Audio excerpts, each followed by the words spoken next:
শাকসবজি দেখবে, তবেই তো হাসি আর পায়খানা একসাথে পাবে। ওর এই বৃষ্টি কাদার মধ্যে ভাল লাগছে না, এক কাজ করি ঘরে গিয়ে টিভি দেখি মস্তি করে। হ্যাঁ কি হলো কোন সালারে আমার ঘুমটা ভঙ্গ করলি? তোর সালা নয় রে, মালিক আমি। আরে মালিক, একটুখানি আগেই তো আমাকে চালিয়ে চালিয়ে আমার সেইটা গরম করে দিয়েছিলে, আবার আমাকে কেন চালাচ্ছ? হ্যাঁ তারা তো একটু বই দেখবো। তাহলে বই পড়ো না, দেখতে হবে কেন? আরে পাগলা, আমি সিনেমা দেখবো রে, সিনেমা। ও তা মোবাইলে দেশি বিদেশি সিনেমাগুলো চালিয়ে দেখো না, আমাকে কেন বিরক্ত করছো? ওই তুই শালা উল্টো পাল্টা কথা বন্ধ করতো না, কোনো একটা আইডিয়া লাগাতে হবে।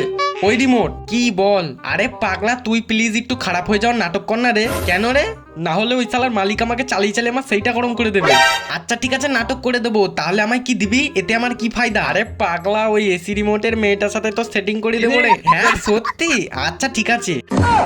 আচ্ছা রিমোটটা দিয়ে টিভিটা একবার চালিয়ে দেখি।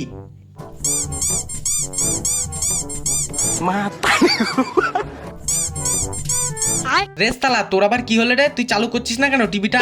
ও মালিক, মনে হয় রিমোট বেচারা খারাপ হয়ে গেছে গরমে। আচ্ছা দাঁড়া, আমি এর খারাপ হওয়া বার করছি।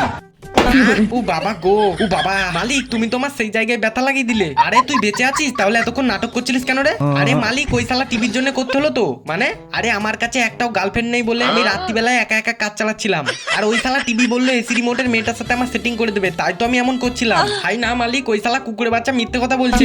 হাই কি বেদো ছেলে, দেখ আমাকে এই শালা সব শিখিয়ে দিয়ে এখন না জানার ভান করছে। মারো তো শালাকে, মেরে ভেঙে ফেলো। হ্যাঁ ঠিক বলেছিস, ওই শালা টিভিটাকে ভেঙে দিয়ে বাবাকে বলবো নতুন একটা কম্পিউটার কিনে দিতে। হ্যাঁ ভাঙো ভাঙো ওই শালা টিভির বাচ্চাকে। হ্যাঁ দাঁড়া ভাঙি আগে। ছেড়ে দাও না মালিক, না না না না না।